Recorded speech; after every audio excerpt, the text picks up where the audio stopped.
guys, welcome back to the Motion Raceworks YouTube channel. Today we're installing a set of TBM brakes on our 85 Mustang giveaway car. This car is really representative of what a lot of you have out there, and it is going to be using the 8.8 style rear end with the C-clip Eliminator axles from Strange and a set of TBM brakes. So I want to show you the whole process of installing them, tips and tricks along the way, as well as an unboxing so you see what you get in your package when you buy your TBM brakes, and a few pointers to go along with it. Alright, let's start by unboxing it. So this comes with instructions, a few stickers, as everybody loves to have. There's a very important note at the top. Our brakes from TBM come with two different style compounds, an 85 compound, which is extremely aggressive, and we do not recommend it unless you have, say, a 3,200 pound LDR car that goes 195 an eighth mile and you're stopping on super short tracks. A lot of these cars even use our #1 compound, which is another aggressive compound, but it is also very durable. This is the same compound that I use on race week, sick week, everything in between. You'll get a lot of years of use out of these pads. They're very good at stopping, just not quite as aggressive. But the main difference about it is these #1 pads are made to operate at lower temperatures than the number 85 pads. 85 pads are meant to operate at very extreme high temperatures, but the trade-off is that they dust and get real aggressive and abrasive at lower temperatures. So it's not ideal for anything that you're trying to get a lot of life out of, not ideal for any type of regular use outside of short drag strip uses, definitely not stop and go, any of that in between. So #1 is what we put in all of our standard kits. In fact, you have to actually request to have an 85 pound, and even at that point, we will just verify that it's right for your combination. So digging right in, you're going to get a F3 front, left, and right caliper. This is our flagship caliper for rear brakes. It is the strongest 4-piston caliper in drag racing right now. And probably will be for quite some time. The unique thing about these brakes is you'll never have to replace the caliper. A lot of people are used to buying new calipers every so often. The nice thing about these is they can be rebuilt, resealed, and reused. They never wear out, they're not a wear item, and we have customers from the early 90s still reusing their calipers. They just send them in every so often, get some new seals in them, get a new clean bill of health, and we send them back up. You're going to get a set of caliper brackets, 2 rotor hats. Notice these have 1/2" and 5/8 stud holes in them. Some hardware, a set of your #1 pads, and the unique Revolution style rotors, which will bolt right to the hats. So one of the unique things, as it says on instructions with these Revolution rotors, is that you can easily bring these back to life anytime. I've had emergency stops with these brakes where the chute either blew off or didn't open and hit the brake so hard that it actually embedded brake pad compound into the steel. You can easily just scuff them up with 80 grit sandpaper, or we sell this really cool drill hone, and that'll bring the rotors back to life. Honestly, the way these rotors are built and the processes they go through make them extremely durable and last forever. Even on my 3,400 pound Nova that stops from 180 plus hundreds and hundreds of times, I've had 4+ years of usage out of the same exact rotor sets, and that means probably like 6 drag and drive events or more, maybe hundreds and hundreds of passes at the track, and the rotors are still perfect in the sense of usability, thickness, and tolerance. So they just keep coming back to life by scuffing them carefully. You obviously don't want to groove them or ground into them, but it says that right here on it, so we'll get to putting these rotors together on the hats. One of the things you'll notice is these rotors have a counter bore here, and they're flat here. This gives you a little bit of an offset on your pads, so you can, when you're mounting it to here, whether you mount the counter bore directly or you flip it this way, that'll give you adjustment on the depth of the caliper versus the rotor. So this is just a big way to adjust the centering the caliper on the rotor. So what I like to do is mock everything up before I put all the lock washers on to make sure I have it the right way. Even within our instructions, if there's tolerances stacking up one direction or the other, or differences in brake kits or axle housings and how the ends are welded on, this gives you a little bit of flexibility on how you are setting them up. And both are appropriate. And sometimes you need the counter bore away so that the bolt heads are recessed down so that they're not running into any bracketry. And sometimes you need it just for spacing. So I'll go ahead and start assembling it this way and go from there. So these little lock washers are really cool that are included with the kit. If you come in, I'll show you. You have your bolt and your lock washer. It has a little tab or tang that goes down, and it actually, I'll show it on here. It's basically a locator that goes on the edge here. So what essentially you do is you just screw this bolt all the way in, and then this will locate it, and then you bend these two triangles that are going to line up with two different flats on the bolt. This prevents you from having to use any type of Loctite, which is, if you have ever used Loctite on brake rotors, can be really difficult, especially on these small bolts. It can lock and seize up really hard, and sometimes it'll make the two halves basically junk because you can't get them back apart. So this is a unique solution for locking a bolt in place mechanically and then able to service it later. So what I suggest is putting all of this together with these on now. That way, if it is right, you can just bend those tabs up and you're all done, so you don't have to like put all this back on. If not, you can always still have to back the bolt out either way and then flip it over. All right, guys, obviously with lightweight drag brakes, there's two purposes: better braking and less weight. So we have a scale here. Traditionally, drum brakes are super light. You know, back in the day, it was hard to even make disc brakes lighter than drum brakes, but these are in fact lighter, so we wanted to show you the true numbers. Stock drum brakes off of an 8.8, right in at 17.5 pounds-ish, give or take, a few tenths. And the F3 4-piston rears, which are the best braking. Remember, all the braking on a set of TBMs is done in the rear. The bias is moved to the rear because we have a bigger contact patch. That's why we put the big F3 caliper on the back and an F1 on the front. Comes in at 11.8 pounds. So almost 6 pounds per side saving, which is rotating mass and unsprung. So a lot of savings just in that, plus added stopping power. So that's what you can expect if you have a car that has disc brakes in the rear.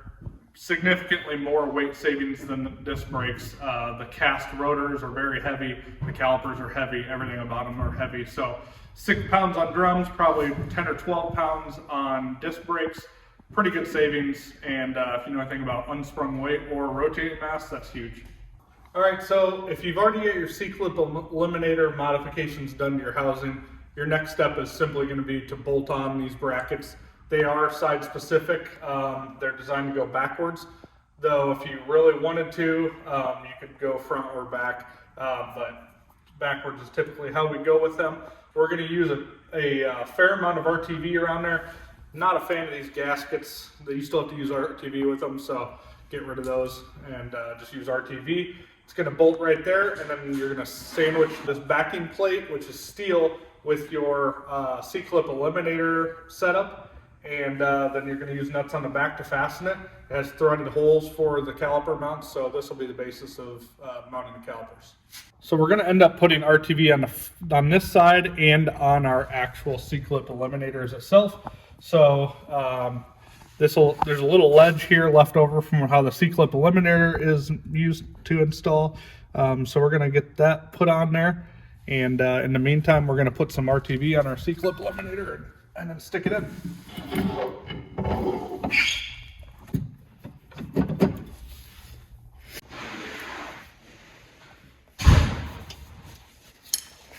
Okay, so for this orientation for the rear brakes with the strange C-clip eliminator and the TBM brakes in our housing, we're gonna look at this hub. There's actually 3 steps on this hub, and that gives you the ability to space the rotor this way or this way, however you want. Also, another small adjustment is there's a counter bore or recess on the actual rotor, so that'll make the rotor go this way or this way depending on what you have faced up. We're actually going to bottom this out as low as possible to make it fit for the strange C-clip eliminators the way it's set up, and have the counter or recess facing down. So basically it's going to move the rotor as far away from the, I guess the center line of the car as possible. So it's going to move it as far outward as possible. And then from there, we're going to use shim spacers if needed to shim the caliper correctly. Every setup might be a little bit different. You might have a little bit different offset on the axle, tolerance, different brand, and everything else in between. So definitely use all of these adjustments, whether it's the caliper shims or these 3 steps built into here, or that way of flipping it, and you can really fine tune. So I highly suggest you don't lock these bolts in, don't over tighten them, don't tighten them. Definitely don't use the lock washers until you know that everything's set exactly how it needs to be. So from here, I've already test fitted this on the back, so I know that that's the correct. So I'm going to show you guys how to lock in the bolts. So we're going to go ahead and torque all of these to 15 foot-pounds per the instructions. If you lose your instructions, as many of you do, on the listings on the Motion Raceworks or TBM.com website for the particular part number, we have instructions for each kit individually, so you can always pull those up and reprint them out yourself at any time. All right, so now that we are completely torqued down, I'll show you guys how to install it. If you can see, zoom in here, this tab is actually basically torqued against the edge here. And then this is actually a perfect one, the way it landed. So we're gonna move these triangles so that they land right on the flats here, and your point is in between them. So what you really need to do now is just take a screwdriver and get that started up. And use a punch or whatever tools you want. But now once you peel these up and get them sitting against the flats, you're literally mechanically locked. This bolt's not going to come out. So that's a perfect example of how it needs to be done right there.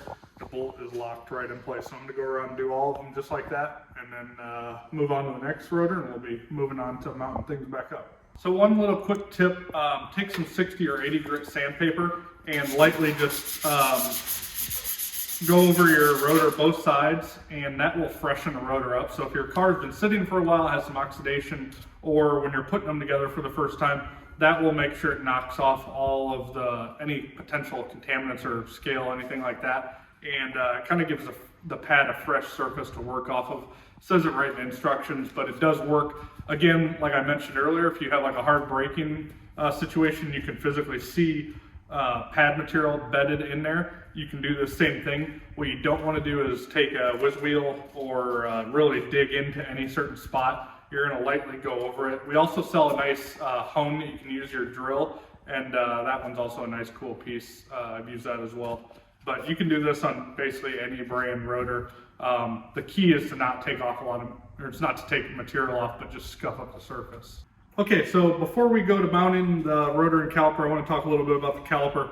One of the unique things about TBM is the quality.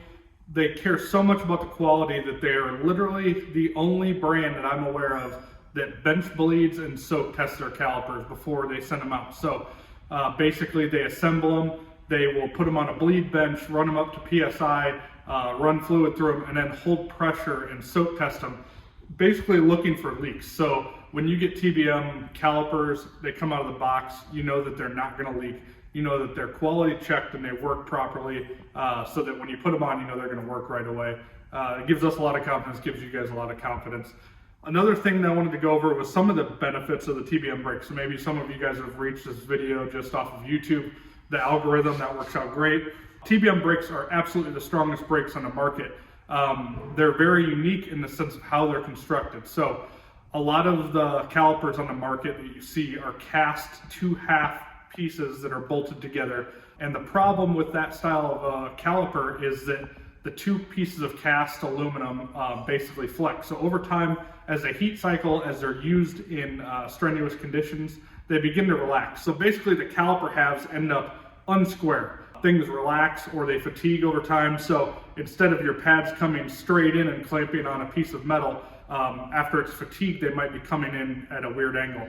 What that does is the pistons get stuck in the bores, they get cocked in the bores, the pads begin to drag. The pads also point load, so they don't actually use the full contact patch of the pad and the rotor. So you're losing braking power, you're creating drag, the pistons become lodged in the bore and they don't return. And if you've heard of TBM brakes before, you hear the no drag moniker, and that's true. Every time you let off the pedal, it's the same as the first time you install it. So you can spin the brakes freely, there's no drag. It's because they have this steel shim design and it's using forgings on each side rather than castings. Essentially what you're ending up with is a much stronger caliper that's way more rigid, so that time after time, no matter how much heat or how many cycles have been through it, it doesn't fatigue, it doesn't flex, and you're using the pad's complete surface area. And compared to other brake calipers on the market, you're not basically point loading pads, you're not rocking pistons inside of bores, and so you have this fluid momentum, which is great for suspension dynamics as well as braking. It allows you to modulate brakes, meaning you can press on the pedal and actually get a feel and modulate how much pressure is going to the caliper, and the caliper in return gives you the feedback. So for circle track, that's great. For drag racing, that's great because you're not just pushing it all the way down just to get it to work. You can actually apply different types of pressure to it and get a feel for it. And the no drag is huge for suspension dynamics, for ETs, for reaction times, and just for even pushing it around the garage. You'll notice with TBM brakes, you can push a car with a couple fingers and one guy. A lot of other brands, after you use the brakes a few times, the car physically won't push half the time. Usually it takes 2 or 3 people. That's because things are locked up, the pads are dragging, and you don't have the benefits of the no drag brakes combination like we do. Okay, so the next thing we're going to do is mount the caliper. Pretty simple, everybody knows how to mount a caliper. What we're trying to accomplish with spacing, as I talked about with the hub and rotor, or the hat and rotor, and then the actual bracket, is to make the rotor land right between the center of basically these 2 points, or if you flip it over in here. I find these things are very helpful because they're a lot closer together, so you can see the spacing a lot easier. So when you go to bolt it down, basically you're going to want to either adjust the rotor the way it's mounted on the actual hat, or if the caliper needs to go this direction, we supply you with these shims. They give you a fine adjustment basically in between, so you can actually stick those between this ear here and the actual bracket it's mounting to, and that'll push it that direction. So either way, this is an area you want to take a little bit of care into, and that's why I didn't want you guys to lock those washers in until you know that everything's good to go. This one I'm going to make look really easy, like television often does. It lands perfectly on there, so we'll just double check it, and then once that's done, we can slide the pads in. This little screw-in pin here makes sliding the pads in with everything bolted down real easy. To slide them in, put the pin back in, and you're all done. So I'll go ahead and get this mounted, and we'll move on to the other side. Another thing is when you're basically trying to come up and double check your measurement here, make sure you put some lug nuts on the rotor so it's flat. Obviously, if you're holding it by hand, it's really easy to move it a little bit, and it makes you think that it's right. It's not. So this is going to represent how it's going to be. So make sure you do that. All right. So as close as it looked, I ended up shimming it just a little bit back away, and that's pretty normal. So I just use these little shims that came with the kit. I'm just kind of stickler about making sure it's perfect. One easy telltale to make sure that you're within reason: these pads should either easily slide in and out of the caliper with the rotor on, especially the first time before you pump up the brakes. If you're having to shove them in there, your spacing's way off.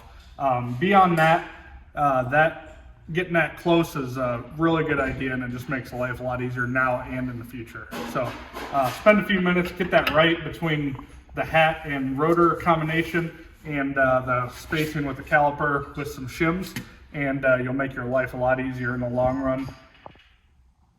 One of the other things I didn't note about our hats are they can be used with 1/2 inch or 5/8. It has both patterns, so that's kind of nice because typically at some point in your life you're going to upgrade from 1/2 to 5/8, and then you won't have to rebuy brakes. Okay, so that's it. Now we're just going to stick our pin back in to retain our pads, tighten that down to make sure it doesn't fall out, and we are going to hook up brake lines, and you're good to go. Another thing, if this is your first set of brakes, make sure you have bleeders that end up on the top on both sides. So You don't want your bleeder on the bottom. I've done that, got to the end of installation of brakes and realized, oh my gosh, I have the bleeder on the bottom. So then you have to move the caliper from side to side. So when you get these brakes, there's a left and a right. Pretty easy to see, and the only difference is the bleeder is going to be on the top, you know, depending on which one you have on which side.